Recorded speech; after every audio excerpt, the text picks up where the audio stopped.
The opinions expressed in the following program do not necessarily reflect those of Invisible Wounds or Wightman. Please be aware that the content of Fireside Chats with Deborah may contain sensitive subjects such as suicide, grief, violence, PTSD, and other mental health conditions. By discussing these subjects, we will decrease stigma, bring awareness, and hope. If you need support, please reach out to trusted contacts, family, friends, call your doctor, or go to the closest emergency department. Call helplines such as Boots on the Ground at 1-833-677-BOOT. We hope this series helps build self-confidence in you.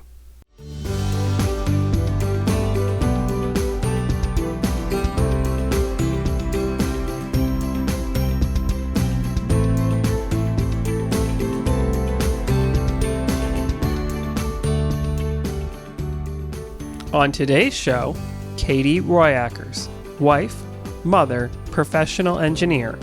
This is Resiliency. Fireside Chats with Deborah is sponsored by Leslie Motors of Hairston, Walkerton, and Wingham. Visit lesliemotors.com to learn more. Leslie Motors Sales Department is open Monday to Friday from 9 a.m. to 6 p.m. and Saturday from 9 a.m. until 4 p.m. Give us a call at 1-877-357-3460 to book an appointment today. And by South Bruce Flooring and Bernie McGlynn Lumber Limited, a local company bringing beauty to your home, one board at a time. Started in 1964 by Jerry and Mary McGlynn in Wingham to supply lumber to farms, the company has now grown to serve both commercial and residential customers. In 1983, Bernie purchased the company from his father and still owns and operates it with his wife Doreen and their children Lucas, Sheldon, and Sharina. You can visit them yourself in the South Bruce Flooring showroom north of Mildmay. A great selection of hardwood flooring and lumber sourced from Midwestern Ontario, along with byproducts of sawdust, mulch, and wood chips.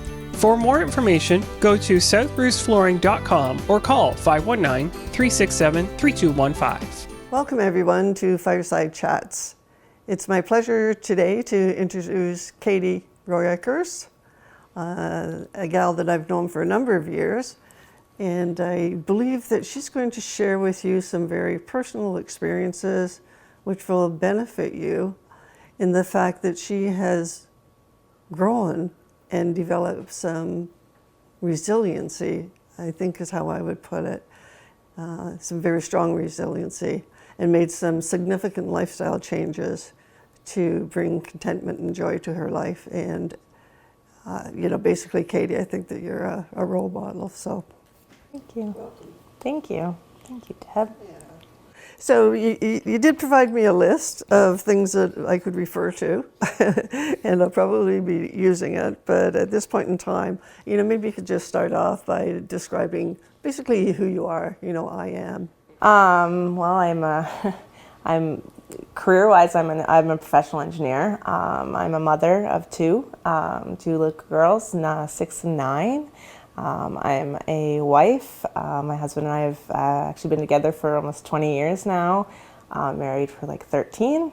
I'm one of the youngest of 4 girls in a family. I'm a twin. I enjoy doing triathlons now. I go for long bike trips with my daughter now. Just a bunch of stuff like that. Try and enjoy everything we've got. So you did send me, and I know some of the tragedies and traumas that you've experienced in your life, and I'm wondering what you are willing to share with the audience, just so that they really can get a sense of who you are and what you've lived through. So we had quite a few years that we had many things go on. Kind of, I guess, the start was, we had troubles conceiving, so we had a couple miscarriages, and in that time, my sister-in-law actually went in for a heart transplant and didn't come out of that, so she passed away, and that caused a lot of trouble in my husband's family, which caused a lot of stress through us. And then we did finally conceive in 2012, and my first daughter was born in 2013. And then after that, my youngest, we actually, she was born in 2016, but in the January of 2016, I ended up in the hospital with her.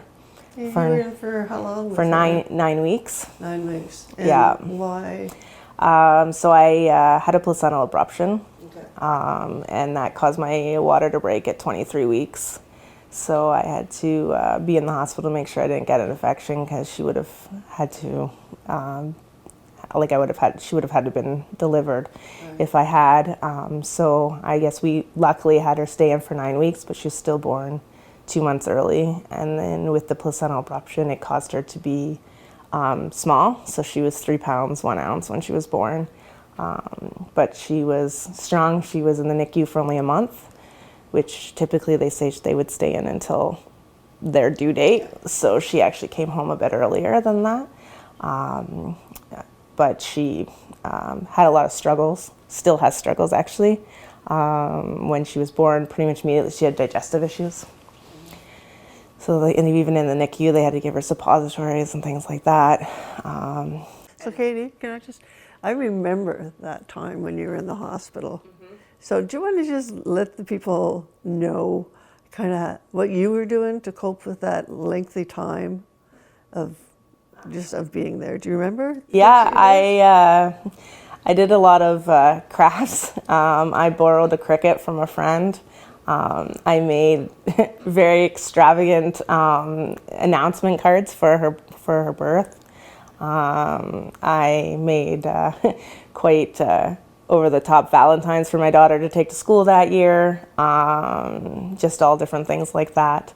I knitted a blanket for my sister. Yeah, I just did kind of anything to keep time. I binge watched shows, things like that. My husband came down with my daughter once a week, and then on weekends when they could, because she was like 2.5. So, and he was still having to go to work, so they couldn't come down all the time. And then I had, whoever was around or available to come and kind of hang out with me as much as I could. And then I did make some friends in London is where I was, and they have the antenatal ward, which is basically all women basically having issues with pregnancy and they need to be hospitalized. So we all kind of hung out and I think you did remarkably well. I remember that period of time, and it was a long time for you, and it was, I think, added expense for the family, and rerouting your daughter to, I think it was which parents did she go and stay? Oh yeah, her best friend, their family took her once a week for Chris, just to let them do some things around the house, and we ended up having to ask our neighbors to shovel our driveway for us, just simple things like that, because Chris couldn't leave her in the house to go shovel the driveway when he got home from work. So there was just simple things like that we had to try and figure out to get someone to help us out with, because. And the important thing that I hear right now is that you asked for some help. So yes. Congratulations on that one. Yeah, we very much had to ask for help a lot. And I mean, we were provided with help when we asked for help, so we had that good support system too.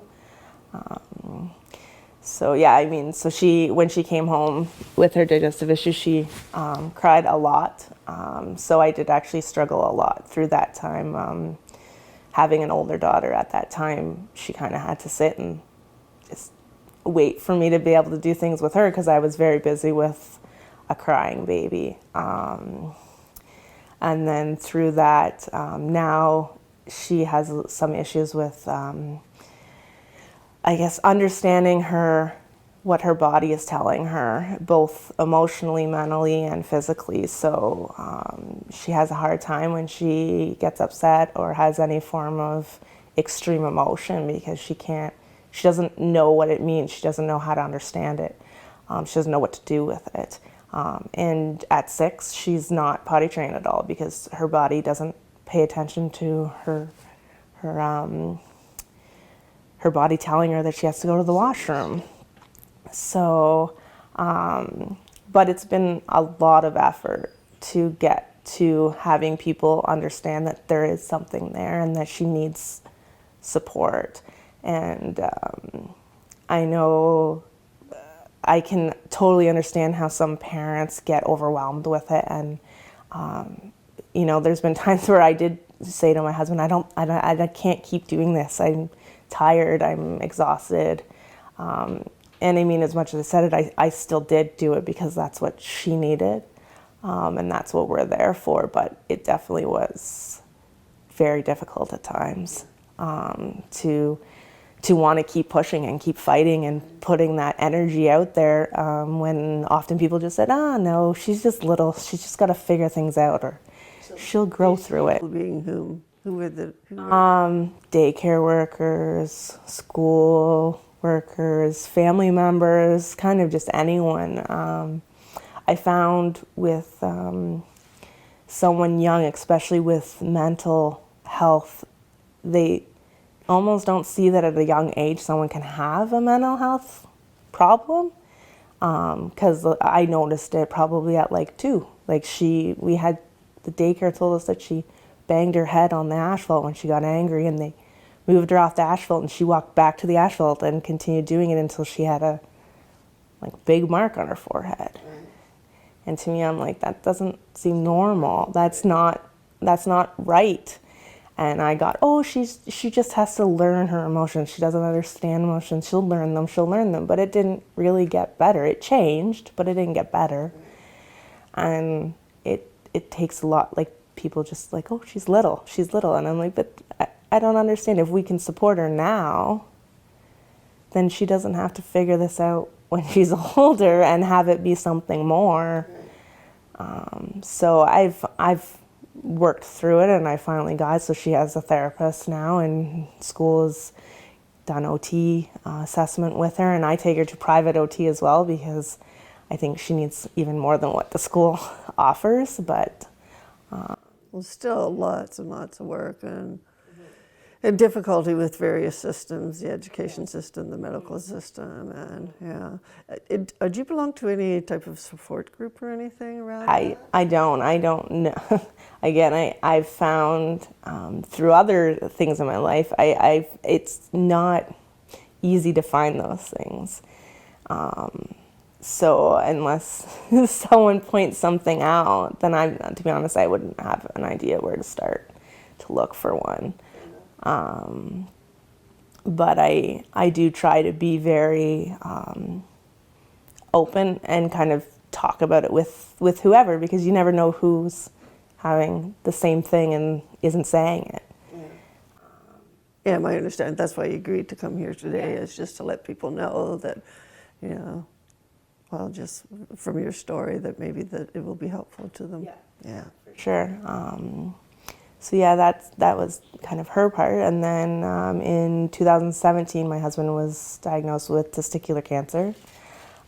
He had surgery to remove the cancer. And then I guess for testicular cancer, it's something that they don't do any treatment for it from off the bat. They do surgery and then they leave it at that unless it comes back.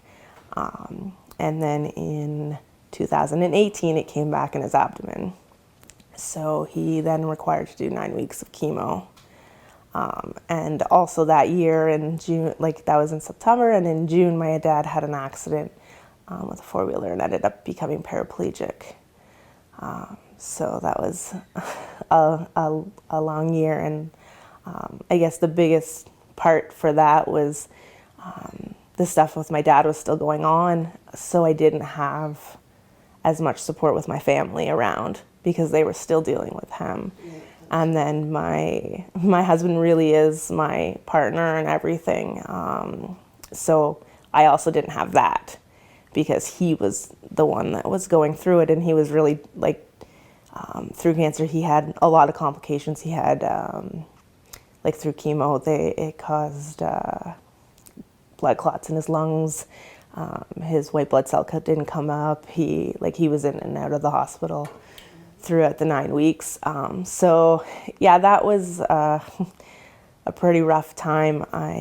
We kind of just hunkered down, really didn't see anyone, kind of just stuck to our families. But you know, we did different things. We ended up having like a family nap time because he was already sleeping and, you know, the kids were needing naps. And then I'm like, well, you know what, I could go for sleep too. So, you know, yeah, there was, you know, different things like that we did. And we did, you know, we got through it. And now it's been 4 years and he's still in surveillance, but so far it's clean. So that's great. And yeah, so I mean, from all of that, we just, you know, I kind of look at it as much as, yeah, it all plainly sucked. It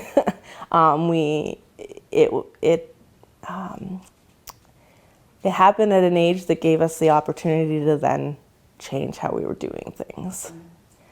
So we were able to appreciate things a little differently and realize what really was important. So during that process, when you and Chris were obviously going through so many traumatic experiences, so did you go to counseling at all for that? I didn't. I did briefly when Chris was in chemo, but at the time I was, the workplace I was at, I didn't feel the comfort to take the time on top of the time I was already needing to take for what was going on to do that for myself. I hear that story a lot, unfortunately. Yeah. So I did it for like a couple months. And then kind of when everything was over, it was like, oh, well, everything's over, so I shouldn't need it anymore. Yeah. Okay. Sorry, not really laughing at you. No, it's okay. No, it's okay, because I get it. I know now that it was not an accurate thing to think. So you're not perfect after all? No, I'm not perfect. Just checking. I do therapy now. I have for like a year and a half now. But at that time, yeah, You weren't able to. I wasn't able to, and I didn't feel that I had the capacity to. But in spite of that, look at the strength that you had. You know, it must have been so many challenges. And, you know, did you ever crawl into a ball and just like, one thing to... Oh, yeah. I had my days where, you know, it felt like, you know, nothing could go right or nothing could get better, or, you know, I didn't think that we would come out the other side. I mean, part of it is I had 2 little girls to help push me through. You know, as much as we're supposed to support them, it's amazing how much they can support you and, you know, make you see what, you know, what you're living for and what you need to do. So I know that you've made some life changes, you know, both on a personal basis and within your family. Do you want to... Sure. So I kind of, after everything settled, I guess to say, and we kind of didn't have as many life events happening, things still weren't happy. I wasn't happy. And I guess before that, I kind of just chalked it up to every event that happened that was causing me to be unhappy. You know, Chris had cancer, okay, that's why I was unhappy, or, you know, different things like that. So then I looked at the job that I was at, and I didn't enjoy where I was working. So I put into to change that. So in October of 2020, I changed companies. And so for that, I part of it too, I was leaving the house at 7 o'clock in the morning and dropping the kids off at daycare and getting home at 6. And we basically make dinner and put them in bed. We didn't do anything with them. We didn't have time to do anything with them. We couldn't even take them to sports because we weren't home in time to go to a sport. So when I changed jobs, I kind of set in my mind, what I needed to have. So I only work 6 hours a day now, and I work from home primarily, and that is giving me back like 4 hours in a day. And so I only work while the kids are at school. So when they come home, I get to hang out with them. We get to go, biking or for a walk or whatever. Or, my daughter, my oldest daughter, has really gotten into hockey. So we can take her to practices that are at 4:30 instead of, not being able to make it because they're still working. Yeah, she's goalie, right? Yeah, she decided this year she wanted to be a goalie. Didn't she get a medal for something? Yeah, they did a tournament, a silver stick tournament, and they were second in the tournament. So, and she played, so there were 16 teams in the tournament, and they played for the championship game and lost 2-1. So, they did really great. And so she was goalie for that whole tournament. Give her a name. People don't know who she is. Eva Rooyakkers, she and she's really enjoying it and she loves it. And tell them about the hair. Oh, she kind of has hair somewhat similar to mine, but on the one side she has a lightning bolt shaved into her hair and that's dyed red. She's definitely her own person, and that's part of what I've changed is to encourage them to be who they are and love who they are.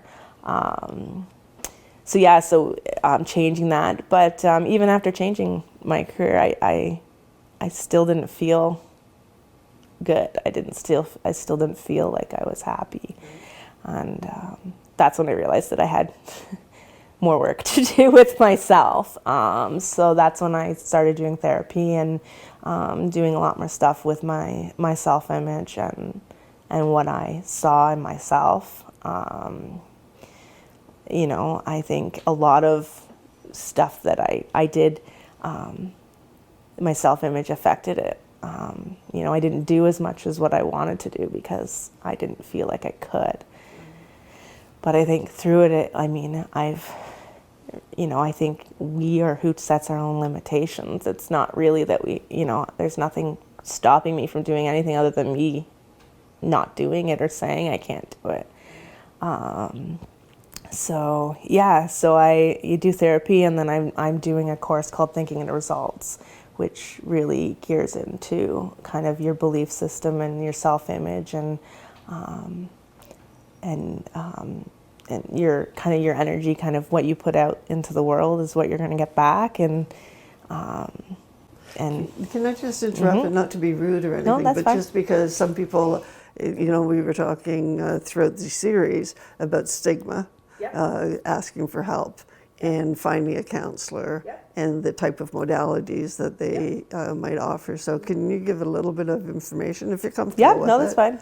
Just about so the therapist actually that I see now, when I changed companies, within the first month they actually had sent out a reminder email that through COVID they had signed up with a new service, I guess. And the way I described it was kind of like a dating app for therapists.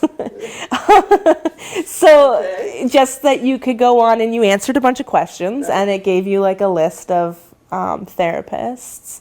It was all online, and it's all online partly because of COVID, but it works for me.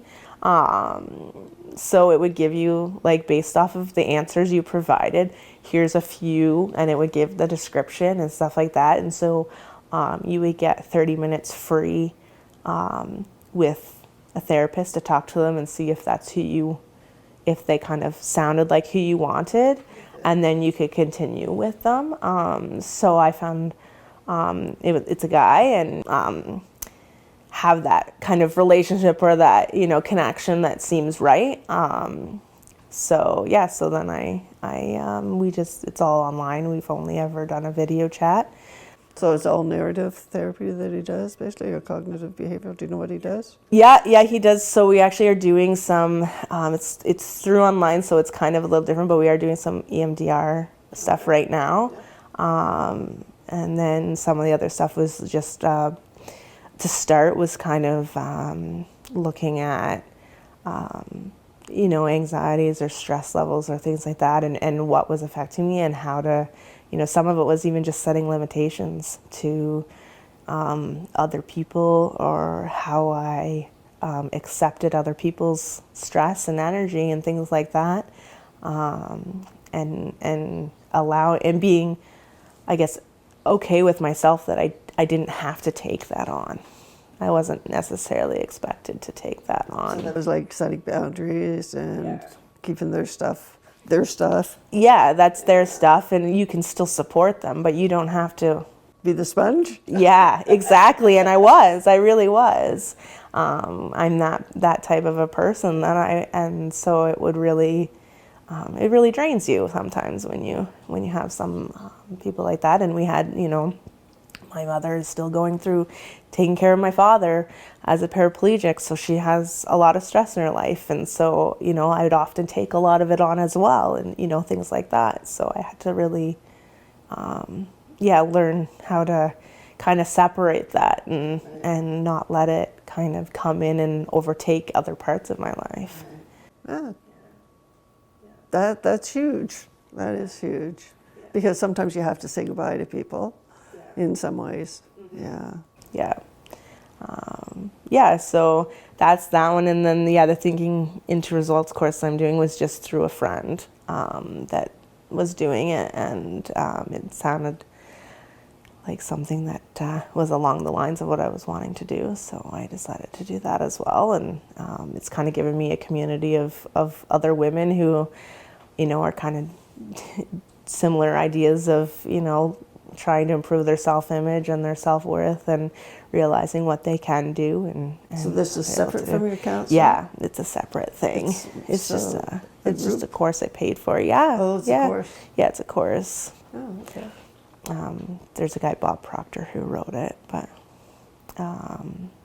yeah. So I'm doing that. And can I ask you a little bit, just Yeah. because they're not, I don't Yep, know no, that's about fine, this yeah. thing, so what is this thing you're doing? It's a course. So it's like 12 weeks, but you can kind of do it however long you take, and there's just videos that you watch, and the idea is to repetitively watch the videos to kind of get the ideas in your head, and then there's questions and different activities to do and stuff, and the whole thing is about changing your kind of your belief system of, instead of it being like this everything bad happens to me, or different things like that. It's just realizing some things happen, but is it truly all bad? Or even with the stuff that I have, there's so much good that has come in my life from having cancer in her life, or from my father having his accident. There is a lot of good things that have come out of it, in the fact of what we've learned and lessons and stuff. So it's just trying to change your perspective and different thing like that. Yeah. So doing that, and I mean, one of my big things that has pushed me is looking at what I've gone through, what I feel about, or did feel about myself, and not wanting my girls to get to that. I want them to know now what I know, instead of waiting until they're in their 30s to figure it out, and have to figure it out. And that is, what's that? What? To figure it out, like what are you figuring out? Oh, just that I am I'm a beautiful person. I'm confident. I can do what I want to do, and I believe in what I can do. And I mean, I last year started doing triathlons, and my daughter and I went on a 100-kilometer 3-day bike ride. My 8-year-old did that with me. Yeah. And this year, actually, we've planned our one for this year, so it's only going to be 2 days, but it's going to be 45 kilometers a day. And so when I picked it, and I said to her, do you think we can do you think, are you okay with doing that? And she just said, yep. There was no question. She didn't, hesitate. She didn't think, oh, well, I don't know. She said, yeah, we can do that. So, yeah. So it really, I guess, makes me proud when I could see that they are, getting those things. I mean, even like her tournament that she came out of, there was a lot of kids that were coming off the ice crying because they didn't win. And Eva didn't. Eva came off and was happy. She was ecstatic with what she did. And I said, you should be proud of what you did. Right.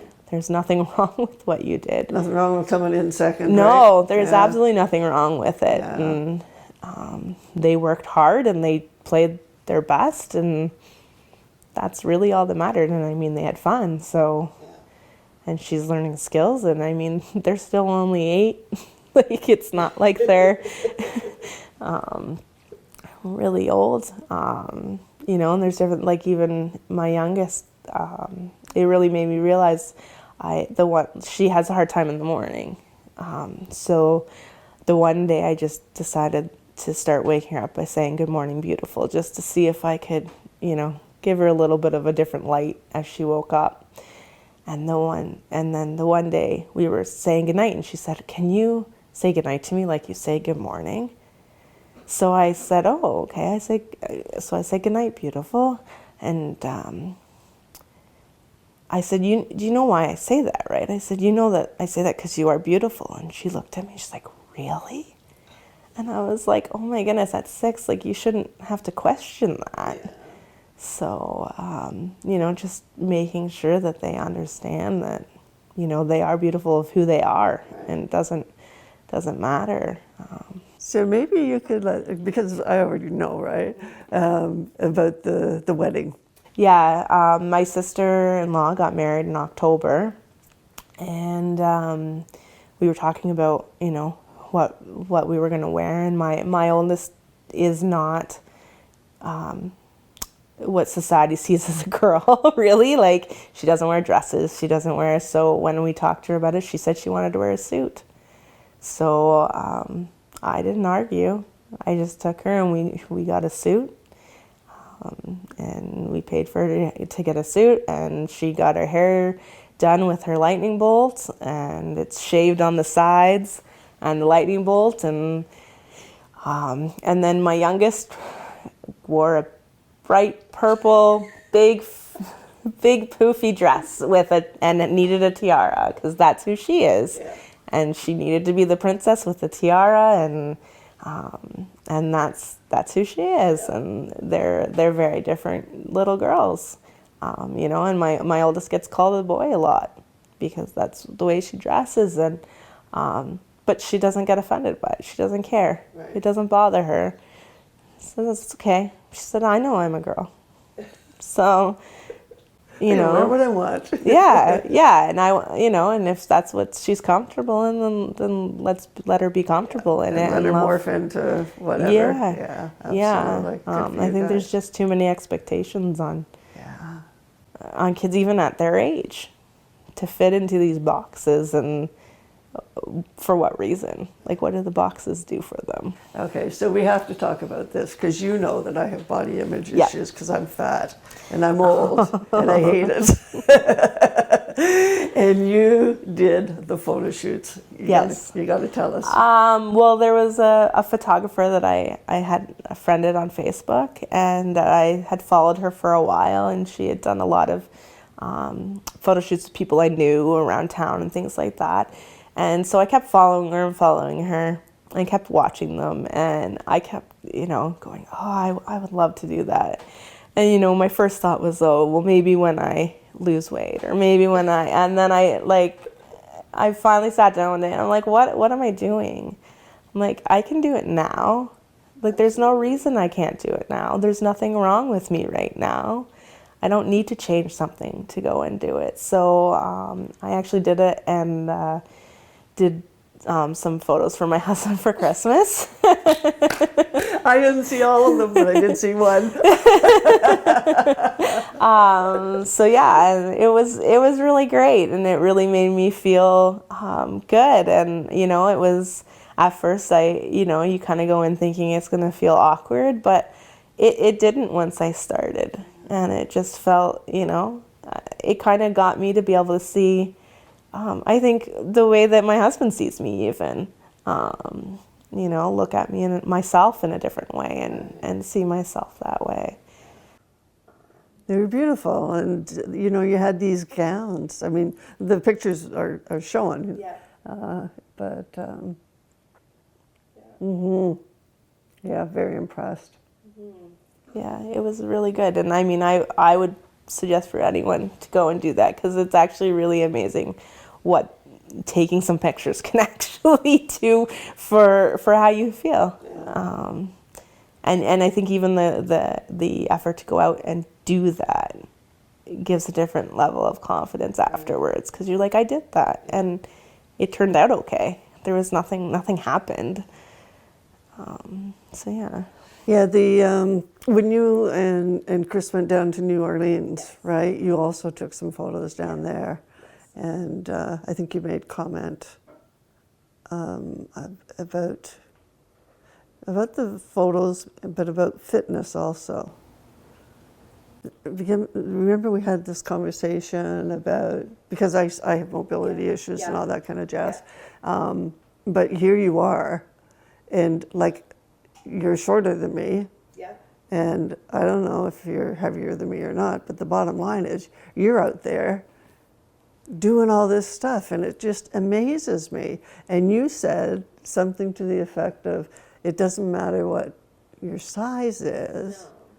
No, and I mean, it doesn't matter what your size is. Because you can still be fit. Yeah, and I mean, I think there's probably people out there that are way less than me that probably aren't as fit as I am.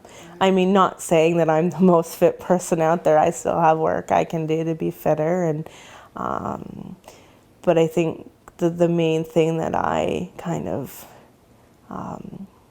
look at is, can I do what I want to do? Can I do what I want to do with my kids? Can I be an active part of their life? I mean, at the end of hockey, they did a parent kids hockey game, and I went out and played on the ice with her, and I've never played hockey before.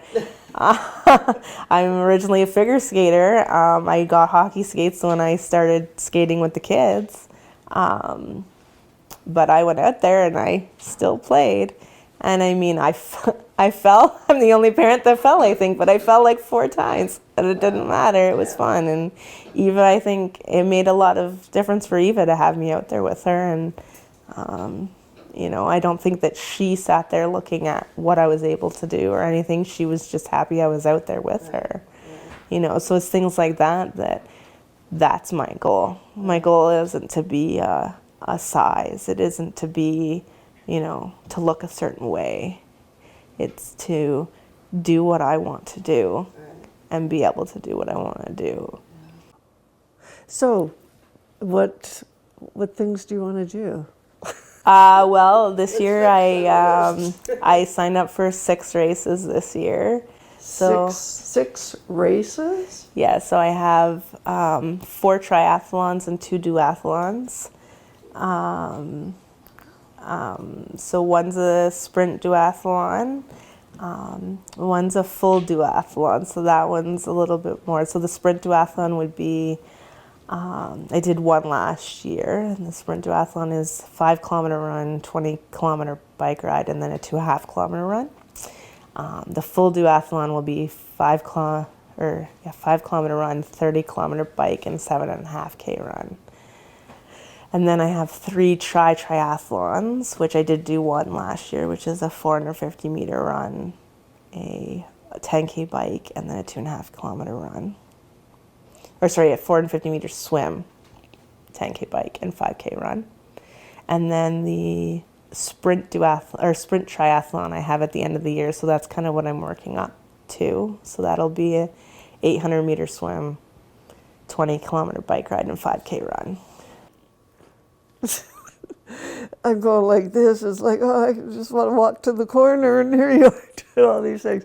And congratulations. I mean, 1, for having the motivation, and 2, you know, just going for it. I just think that's wonderful. Now, is your daughter going to be involved in any of those? There's 2 of them actually that have Kids of Steel races at them. So she's going to do those. So for her age group, it's only a 50-meter swim, 2.5K bike, and then an 800-meter run. So it'll just be a start for her, but I mean, she could do that now easily enough. And then, yeah, in August, we're going to do our our bike trip this year. So we're going to do Uxbridge to Peterborough. So Uxbridge to Lindsay, and then Lindsay to Peterborough. So. Wow. So does Chris? Chris will participate some bike. He's not interested in a lot of the, like we go biking and he'll do, like we've done 20 kilometers and stuff like that together on the weekend and stuff like that, but he's not, it's not his thing. That's okay. Yeah, he's more into like music and stuff with the kids and things like that. And I remember, and videos? Video games, yeah, he does like his video games. I mean, it's not all that often that they get to do it, but sometimes it's nice on a weekend to take a few hours and just sit and relax and do those things, but yeah. Now, I know the one thing that you did mention in the changes that you're going through is that some of your, I guess, values or lifestyle has changed. I mean, a lot of it has changed, but some of it was around the house, which I thought was really significant. Yeah, so I grew up in a family that, anytime anyone was coming over, it was, a rush to get the house like spick and span clean. Nothing could be out, and, everything had to be super clean. And I had a lot of anxiety around that because it just never seemed to work out. Never had the time to keep the house the clean that I always thought of. I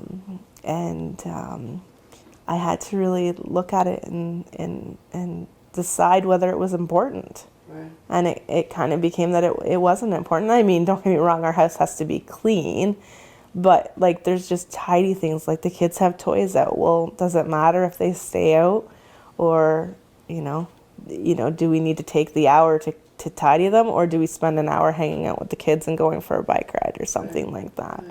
And even when we do projects around the house, there's been times where we plan to do something for a weekend and then we were somewhere and we decided to stay and do something more because the kids were enjoying themselves. And we try not to stress about, okay, so it gets extended and takes a little longer, but the time that we have with the kids, I mean, it's only going to last for so long. So, what's important. But I mean, everyone has what's important to them. So that's what I've decided is important to us, and pick those things. And everyone has to decide what's important to them and live that, and hopefully not judge each other for what we choose that's important. So yeah, sometimes people come over and our house is not tidy, and if they want to judge that, then well, probably they're not the people that are really I want to hang around with. They're going to judge me for that, but I have to try and let go and just, and that's the way it is, because that's not what I've chosen to prioritize. Well, you know what? I think you've brought a lot to people today. I think you've brought some with honest testimony about some of the challenges that you've had, and the fact that you and your husband went through them, together, separately, but together, right? Sure. That tie that you guys got is just amazingly tight. The fact that you didn't go to counseling initially, but then you decided that you would, I think, and you would agree, has been beneficial. And that you're blossoming, the self-confidence that's growing and all of this. And so for the viewers to hear this, I think, once again, gives them hope, gives them alternatives, gives them different ways to look at life and to look at themselves and to look at relationships. And I know that even on your Facebook page, when you post about your relationship with Chris and how much you love him and the things that you do together, the trip to New Orleans just lately, the few days that you spent, except for the alligators, I'm not sure about those yet. But the trip seemed pretty positive. Was great. Yes, it was wonderful. Yeah. Is there anything that I'm missing, though? Is there anything that you want to tell the viewers? I think the main thing, and not saying it in a pro way against yourself, but I'm not special. I don't have anything magical that helped me do this, and I think anyone would get through what I went through if they had to. it's just more, I guess, how you look at it and how you come out the other side and what you do with what you've come across. And I mean, I think everyone has their life events they go through and their things that they deal with. It's just, you know, I'm trying to focus on the mindfulness of it and being mindful and being, you know, who I am and loving who I am, and then passing that on to the next generation so that hopefully, you know, things can be a kinder world as they grow up, instead of it being so stuck on judgment and hatred and things like that. Yeah. Well, I think it's a great way to end this series. Thank you very much, Katie, for coming and sharing everything with us. It's much appreciated. And I'm very happy with the way things are turning out with you. And you've got lots of years ahead, so Yes. ride the wave, say. Yeah, that's right. That's right. Thank you. Yeah. Thank you for sharing your story on today's show. Now we'll hear from a few more people sharing their own resiliency and truth through the Simcoe County Suicide Awareness Council's 11-second challenge videos. Hello, I'm Deborah MacDonald, and I'm doing week number 5 of the 11-second challenge for Simcoe County Suicide Awareness Council. And I've been thinking about it and wondering what I could say that would be helpful to provide hope. And I think that by telling the truth, that's the best I can do. So the truth is that I was suicidal at one point in my life. The truth is that I was hospitalized for 2 weeks, preceding getting a diagnosis of post-traumatic stress disorder. And so I was put on some meds to stabilize me. And that started my journey of recovery. And I want you to know that it was challenging at one point in time finding a counselor who kind of fit with my personality, so I had to shop around, and that was something that was difficult, but I had lots of support from individuals that I'd met who had also had trauma in their history. So yeah, it's been quite a ride sometimes, but and life, as I say, can be challenging, but it also can be very rewarding. It can be filled with love, it can be filled with enjoyment. So if you got any thoughts about suicide, please reach out. You know, let's break through the stigma, gain some awareness, call Boots on the Ground. They're there 24/7. Find yourself a counselor, get some help, because you're worth it and you deserve it. Okay? Thank you. I'm Deborah MacDonald from Invisible Wounds, and I'm here with my friend and a volunteer, Paula Turner, and we're here to spend a few minutes responding to the 11-second challenge that's put forth by Simcoe Suicide Awareness Council. So, Paula, you have a few things to share. Yes, welcome to 2022, and thank you, Deborah, for coming over. We noticed as we were talking, my uncle had given me this wonderful plaque for Christmas one year, and I thought it would be nice to just take a couple seconds to go through what was written on it. Laid it out pretty good. Take care of each other, be kind with your words, be mindful of what is going on in other people's worlds right now, because it might not be the same as what's going on in yours. Don't hold grudges, laugh every day, be yourself, have a sense of humor, take responsibility, have character, embrace your differences, learn from mistakes, hug a lot. I know that's hard in these times, but that's one of my favorite things. Human contact does a certain amount of good for your body. Respect each other, be grateful, show compassion, but above all, love each other, because there is no place like home. So thank you for giving me this 11-second challenge, and hopefully people know, like, be aware, and if you need someone to have a conversation with, we're always there. Have a conversation. Just look us up. Pick up the phone, okay, and call. Thank you. My name is Deborah MacDonald. I'm here with my daughter, KRISTY. Hello. And what we'd like to do is let you know that what we're doing today is the 11-second challenge that's put on by Simcoe County Suicide Awareness Council. And so today what we're doing is just showing that acts of kindness can be done within a family. We're working together to prepare Christmas breakfast and to share it with a limited number of people because of COVID. So our best wishes to you for Merry Christmas if you celebrate, or Happy Holidays. Merry Christmas. Merry Christmas. Hello, I'm Deborah MacDonald. I'm here with Crystal BELMORE from Brown's Farmer Save in Wingham. And we're doing week 2 of the Suicide Awareness 11-second challenge put on by South Simcoe County Suicide Awareness Council. So, Crystal, is there something that you would like to say to the audience? Well, I'd like to take time to say thank you for coming in. And this means a great deal to everyone because we all, during these challenging times, need to have a talk with someone. It doesn't matter who it is. Old, young, doesn't matter. But remember, we are all out there. We are all struggling. But we all need one another. So during Christmas, how about we reach out to anyone, loved ones, an elderly person, someone who doesn't have anyone, and take them a coffee or a tea or a hot chocolate and have a chat with them. Everyone needs to have a chat.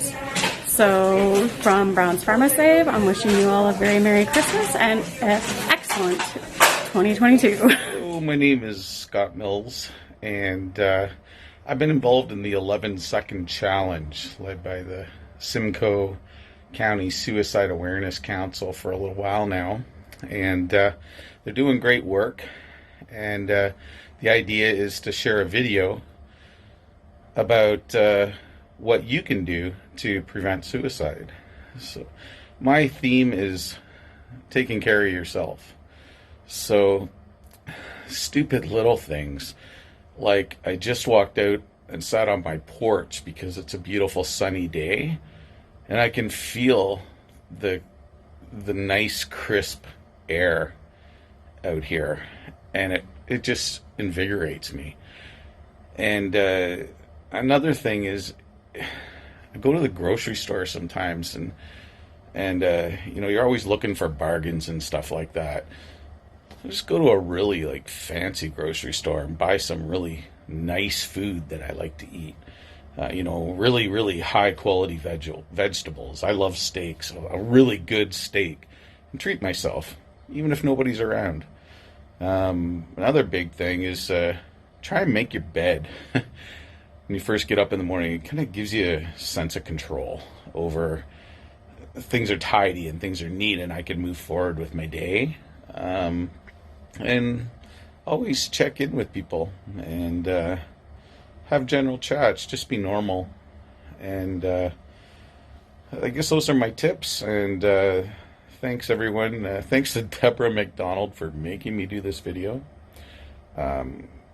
Your enthusiasm is catchy, and that's what it's all about, just keeping connected with people.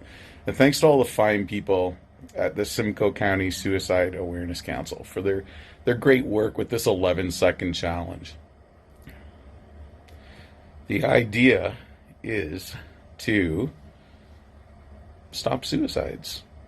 In 11 seconds you can do that. And there's like 11 people per day in Canada that die by suicide. So they want to change the narrative. 11-second challenge. Check it out on social media. Hashtag 11-second challenge. Hi, I'm Debbie from Suicide Treats in Wingham. It's just thank you, Deborah, for asking me to do this challenge. It's very important that we all are kind to everybody. Everybody is struggling, especially at this time. And it doesn't hurt or cost anything to reach out and touch somebody with your kindness. So please think of everyone else and yourself, of course, too, and just be kind. Thank you. To all the people who are suffering out there and need help, you need to believe in yourself and understand that you are so valuable and so important for this planet. Don't make anything make you feel that you are not important or you're not worth anything. You are worth everything in this planet, and everybody needs you on this earth. Don't be discouraged. We just love you and we're here for you with anything you need. Good morning, I'm Deborah MacDonald and I'm here with Diane FOXTON, and we are together going to assist and promote the 11-second challenge that's been put forth to us. So, Diane, I believe that you have something for me. The challenge actually is to assist with awareness about suicide, death by suicide, and to promote prevention of same.